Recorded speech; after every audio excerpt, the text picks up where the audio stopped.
మాంత్రిక విద్యను ఉపాసించే వాళ్ళు చేతబడి, చిల్లంగి, బాణామతి అనేటువంటి విద్యలు, ఇంకా కొన్ని విద్యలు, ఈ ప్రయోగ తంతులు చేసేటప్పుడు ఎవరైనా వ్యక్తి మీద ప్రయోగం చేయాలి, వాళ్ళకి ఏదన్నా ఎఫెక్ట్ చేయాలి అంటే వాళ్ళ వస్తువులు కొన్ని సేకరిస్తారు. ఎంతమందికి తెలుసు ఆ సంగతి? ఏమేమి తీసుకుంటారు? వాడికి ఏది దొరికితే అది, తల వెంట్రుకలు, కాలి మట్టి, కాలి కింద మట్టి, నోటి ఉమ్ము కావచ్చు, వాళ్ళు వాడిన వస్త్రం కావచ్చు, వాళ్ళు గోరు కానీ, వెంట్రుక కానీ, గోటిలో మట్టి కానీ, వాటికి దేహానికి తగిలినటువంటి వస్తువు కావాలి. ఒక్కొక్కడు నమ్మడు, ఓవర్ యాక్షన్ చేస్తారు. కానీ రియల్గా నేను నా లైఫ్లో ఎదుర్కొన్న ఈ సమస్యను 2010వ సంవత్సరంలో డిసెంబర్ మాసంలో 21వ తారీఖుల్లో సెమీ క్రిస్మస్ ప్రోగ్రాం ఏర్పాటు చేశాను. తండ్రి సన్నిధి శాంతినగర్లో ఏర్పాటు చేసినప్పుడు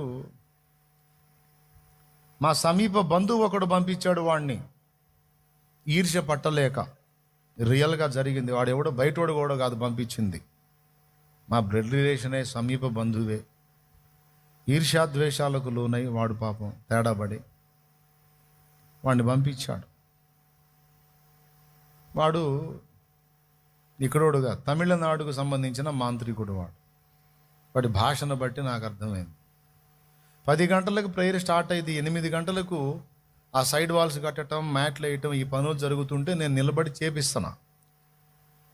వాడు డైరెక్ట్గా నా దగ్గరకు వచ్చి నా వస్త్రం అడుగుతున్నాడు. వాడు వయసు ఏమో ఇంచుమించు 60 సంవత్సరాలు, 59-60 ఏళ్ల ప్రాయం ఉంటుంది. పంచగట్టుకొని ఉన్నాడు. అంటాడు వచ్చి, నా చొక్కా కానీ లుంగి కానీ ఇవ్వని అంటున్నాడు. అమాయకంగా అడుగుతున్నాడు. అయ్యా నేను వెళ్ళాలయ్యా, ఏదన్నా దానం చేయ, నాకు నీ లుంగి ఉంటే ఒకటి అయ్యా అంటున్నాడు. వాడు పెద్ద ఆయన, లుంగి ఏం చేసుకుంటావే, నువ్వు పంచె కట్టుకున్నావు, మా నాన్న పంచెలు కడతాడు. ప్రార్థన కాసేపట్లో స్టార్ట్ కాబోతుంది, కాస్త టీ తాగు, టిఫిన్ చేయి, కూటంలో కూర్చో, అయిపోయిన తర్వాత మా నాన్న పంచా చొక్క కొత్త ఇస్తాను నీకు, తీసుకొని వెళ్దు కానీ అంటాను నేను.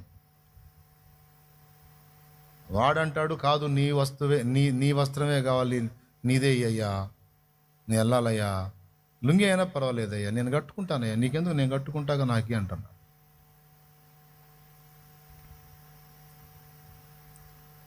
డైరెక్ట్గా నా వస్తువు అడుగుతున్నాడు వాడు. నాకు అసలు ఆ స్పర్శే లేదు. వాడు ఇట్లా కుట్రతో ఆలోచన చేస్తున్నాడని. పర్సన్ ఫలానా, నీది ఇక్కడ ఈ ప్రాంతం కాదు కదా, నీది తమిళనాడా మీదన్నా. క్షణం స్థాణువై ఆలోచించి, అవునయ్యా అన్నాడు. అదే నీ భాష కొంచెం తేడాగా ఉంటే అడిగాలి అన్నా. అంతవరకు గ్రహించాను. కానీ వాడు ఈ మాంత్రిక విద్యను ఉపాసించేవాడని తెలియదు నాకు. కానీ రియల్గా జరిగింది. నేను హాని చెప్పట్లా. నేనేం చేశాను, నా లుంగి ఏం చేసుకుంటా, నేను లుంగీలు కట్టుకోను, నేను ప్యాంట్ మీదే పండుకుంటాను, నా అలవాటు అది. ఎందుకు నీకు ఆ కర్మ ఎందుకు, మా నాన్న చొక్కా పంచా ఇస్తానంటున్నాను కదా, తీసుకొని పోదు కానీ ఉండంట. బాయ్ చాయ్ ఒకటి ఏంటి పెద్ద, నా ఆశ ఏంది, ఈ ముసలోడు కూటంలో కూర్చుంటే, వాక్యం వింటే, మారు మనసు పొందితే, ఒక ఆత్మ రక్షింపబడిద్దని ఎవడు గోల ఆడిది. దేవునికి స్తోత్రం. ఇప్పుడు ఎవడు వచ్చినా నాకు ఆత్మ రక్షించబడిద్దన్న ఆలోచన నా మైండ్లో ఉంటుంది. వాడేమో నాకు స్కెచ్ గీసి వచ్చాడు. చివరికి వాడు ఎక్కడోడో, వాడిని ఎవడు పంపించాడు, అదంతా తవ్వకాలు జరిపితే నాకు అసలు మ్యాటర్ అర్థమైంది. చివరికి వాడి ఫోటోతో సహా సేకరించాను. రియల్, ఇది అబద్ధం కాదు. నాకు కొంచెం ఆర్ట్ వేసే అలవాటు ఉంది. ముఖ చిత్రాలు గీస్తాను నేను. ఒక వ్యక్తి ముఖం నా ఎదుటికి వచ్చిందంటే, ముక్కు ఏ షేప్లో ఉంది, కళ్ళు ఏ షేప్లో ఉన్నాయి, పెదవులు ఏ షేప్లో ఉన్నాయి, ముఖం ఏ షేప్లో ఉంది, జుట్టు ఏ షేప్లో ఉంది, టోటల్గా ఆ స్ట్రక్చర్ అంతా కూడా ఫోటో కొట్టినట్టు అయిపోద్ది నాకు. ఒక మనిషి ముఖం నా ఎదుటికి వస్తే టెన్షన్ పడకండి. మీరు నా ముందుకు వచ్చినప్పుడు ప్రతి ముఖాన్ని అటు చూడాలి, మీరు అట్లే వర్రీ కావద్దు. మళ్ళీ మీకు డౌట్ వచ్చింది, నా ఫేస్ని కూడా అంతే చూస్తాడేమో ఇప్పుడు అని కొంతమంది దాక్కునేటప్పుడు తిప్పలు పడతారు. అట్లేం అవసరం లేదు. ప్రతి ముఖాన్ని కాదు, కొత్తగా అనిపిస్తే నేను ఖచ్చితంగా ఎక్స్రే చేసుకుంటా. ఫేస్ నాకు బాగా గుర్తుంది. వన్ ఫేస్ ఎందుకు గుర్తుందంటే, ఆ రోజు నేను అడిగాను, కూర్చో, నేను నీకు బట్టలు ఇస్తాను, ఆహారం పెట్టిస్తాను అని ఛాయ్ ఇప్పించాను. ఛాయ్ తీసుకొని పక్కకి వెళ్ళాడు. ఆందోళనగా ఉన్నాడు వాడు. ఎందుకు? పరిశుద్ధాత్మ నాకు తోడై ఉన్నాడు. అది వాస్తవం. ఇప్పుడు భయపడకుడి, మీ వెంట్రుకలన్నీ లెక్కింపబడి ఉన్నవి అని వాగ్దానం చేసినాడు అబద్ధి కూడా. వాడు కాదు, వాడి తాతలు 100 మంది వస్తే మాత్రం మొత్తం ఏకమై ఒకటి అనకూడదు. నేను ఒకటి తీయగలరా? స్తోత్రం. చేయలేరుగా. ఎందుకు? ప్రామిస్ చేశాడు ఆయన. వాగ్దానం ఇచ్చిన వాడు నమ్మదగిన వాడు. చేశాడు వాగ్దానం. అది నా ధీమా. అందుకే అంత భరోసాగా ఉన్నాను. దేవుని ఆత్మ నా వస్తువానికి ఇవ్వని ఇచ్చినా వాడేం చేయలేడు అనుకో, అది వేరే సంగతి. తీసుకెళ్ళినా వాడేం చేయలేడు. అయితే అంత దాకెందుకు? ముందే దాన్ని అడ్డగించేశాడు దేవుడు. వాడు తీసుకెళ్ళి చేసినా అదేం పారదు. ఎందుకంటే అసలు ఇవ్వకుండా చేయగలడు, ఇచ్చినా కూడా వాడు ఏం చేసినా వాడికే రివర్స్ కొట్టేటట్టు చేయగలడు. అంత శక్తి ఆయనకుంది. మళ్ళీ వచ్చి అడిగాడండి మూడోసారి, నేను ఇలా, ఎందుకంటే నా దగ్గర లేదు కాబట్టి. లుంగిలు నేను కట్టుకోను. ఏదో ఈ మధ్య కొంచెం అలవాటు చేసుకుని అప్పుడప్పుడు ఏదో ఒకటరా ఏదో తిప్పలు పడుతున్నా కానీ అసలు ఎక్కడ తిరిగి వచ్చి కూడా వచ్చి ఆంతున ఆ బట్టల మీద కాస్త కాళ్ళు చేతులు మొహం కడుక్కుని అడ్డం పట్టమే.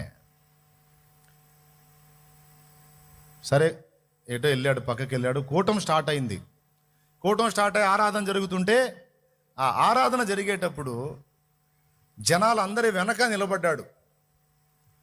పాట ఏం పాడుతున్నా? ఎంతో సుందరుడమ్మ తాను, ఎంతో సుందరుడమ్మ తాను, నేనెంతో మురిసిపోయాను, ఎంతో సుందరుడమ్మ తాను, నేనెంతో మురిసిపోయాను, ఎంతో సుందరుడమ్మ తాను. ఈ పాట పాడతాడు.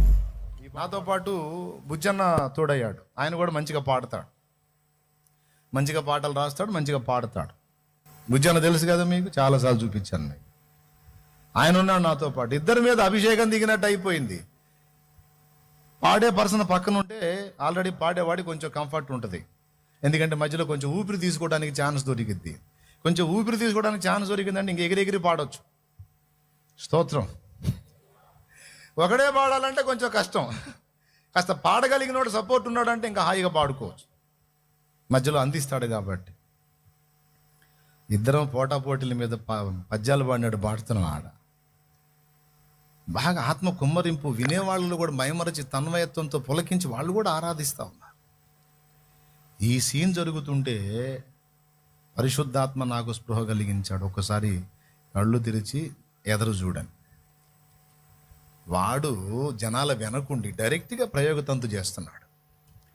నోటితో ఉచ్చారణ చేస్తూ, పెదవులతో బ్రేక్ లేకుండా మంత్రోచ్చారణ చేస్తూ, ఉచ్చారణ చేస్తూ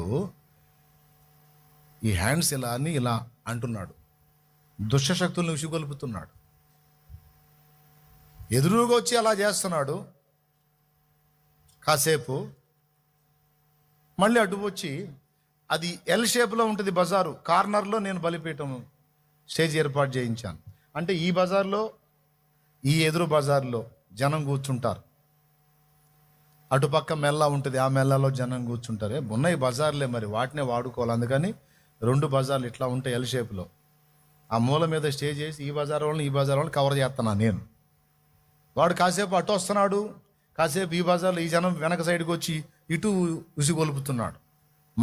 ఉచ్చారణ చేస్తూ హ్యాండ్స్ని ఇలా అంటున్నాడు. నేనేమనుకుంటున్నానంటే వీడు లుంగి అడిగాడు, నేను ఈ లేదు, అందుకని ముసలోడు మెంటలోడు అనుకుంటా తిడతన్నాడు అనుకుంటున్నాను. నేను నన్ను తిడతన్నాడు అనుకుంటున్నా. కాదు, వాడు ప్రయోగం చేస్తున్నాడు. చేసి చేసి చేసి చేసి అలిసిపోయి జంపాడు.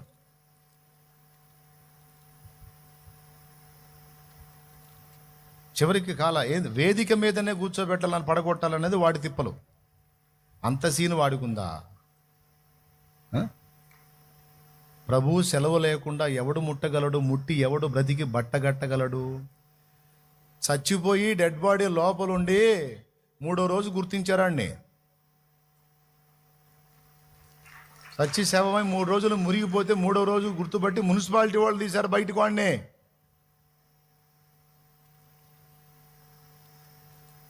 కొంతమంది మంత్రప్రయోగం అనగానే పోసుకుంటారు. నువ్వు కాదు, నీ మీదికి వచ్చినోడు పోసుకోవాలి. అది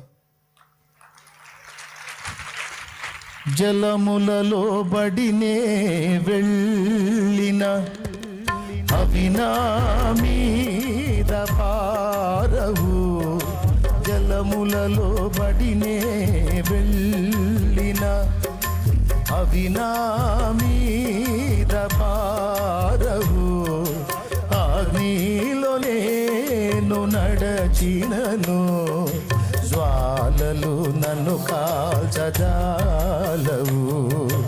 అగ్నిలో నేను నడచినను జ్వాలలు నన్ను కాల్చజాలవు, నేను వెళ్ళే మార్గము నా యేసుకే తెలియును, నేను వెళ్ళే మార్గము నా యేసుకే తెలియును. దేవునికి మహిమ, దేవునికి మహిమ.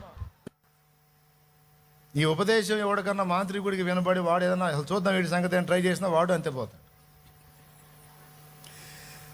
ఎవడు కదిలిచ్చినా అంతే సంగతులు. దిక్కులేని చావు చచ్చితే చచ్చిపోయిన డెడ్ బాడీని బయట తీయడానికి 3 days పట్టింది వాడిని గుర్తించి బయటికి తీయటానికి.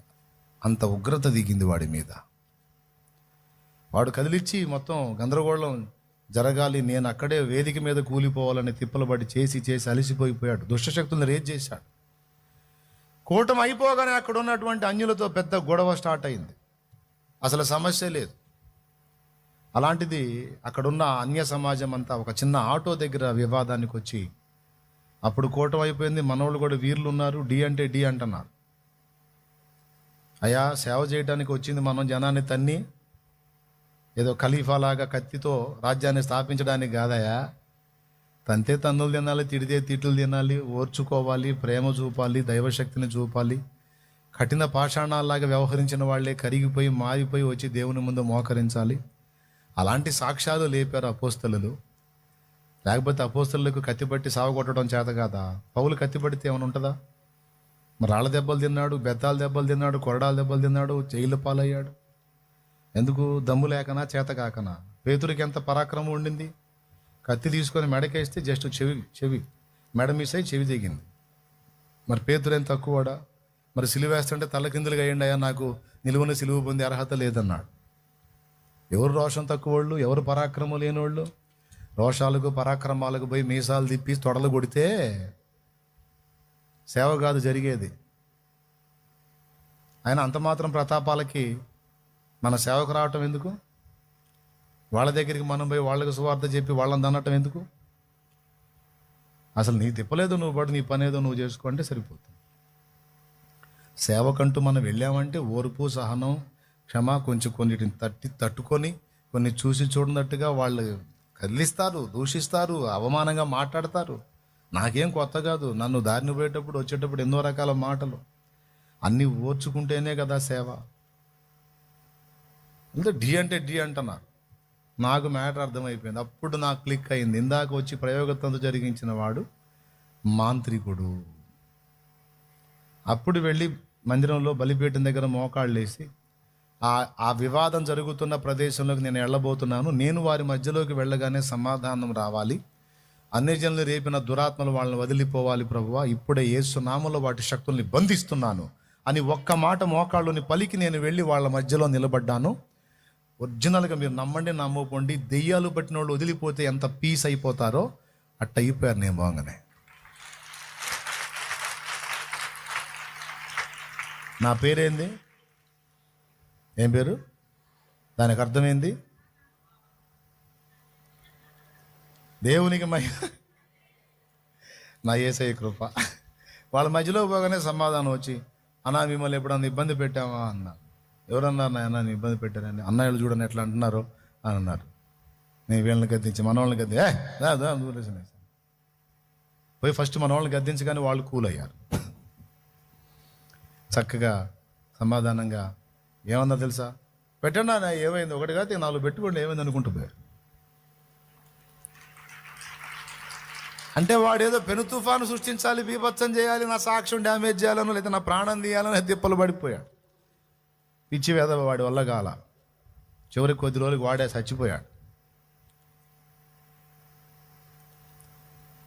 నేను చెప్పేది అసత్యము కాదు, సత్యమే, నిజముగా ప్రాక్టికల్గా.